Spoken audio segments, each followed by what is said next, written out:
मलीर जा रवासी जेके हिन वक़्तु असां मीटिंग में आहियूं।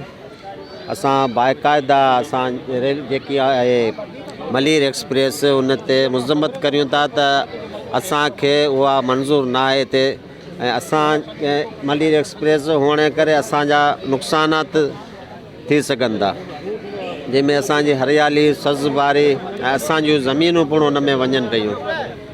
असांजा नुमाइंदा जेके आहिनि उन्हनि सभिनी सां असांजी गुज़ारिश आहे त असांजे ॻाल्हियुनि ते गौर करियो, असांजो साथ ॾियो। हिन वक़्तु असां सभु ॻोठाणा मलीर वारा मेमण ॻोठाणा जंहिंजूं ज़मीनूं हितां सर्वे ज़मीनूं उन्हनि जूं वञनि पियूं, ज़री ज़मीनूं, उन्हनि में असांजा MP MNA साईं साथ ॾियो।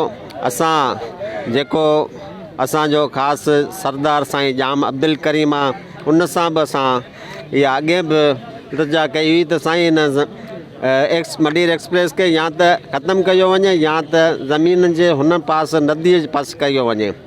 त असां साईं जाब साहिब सां बि ॻाल्हायो जॾहिं यूसुफ मुर्तज़ा जी इलेक्शन हुई, उन में सभु सर्वे करणु आया, जंहिंमें DC साहब गॾु हो, MPA साजिद बलोच ऐं साजिद जोखियो, यूसुफ हो ऐं उनखां अलावा राजा रज़ाक हो, अब्दुल्ला मुराद जो पुटु सलमान मुराद, सभु हुआ ऐं सभिनी इहो ई दिलासो ॾिनो त बाबा अवां बेफ़िक्र थी वञो।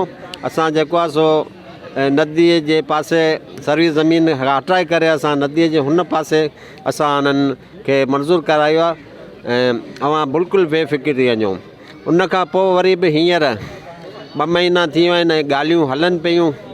हाणे असां वरी बि हिकु दफ़ो साईं वारनि सां अर्ज़ु कंदासीं त साईं हिननि असांजो आवाज़ु अॻियां वधायो वञे ऐं असांखे पंहिंजी ज़मीनियूं महफ़ूज़ कराए ॾिनियूं वञनि।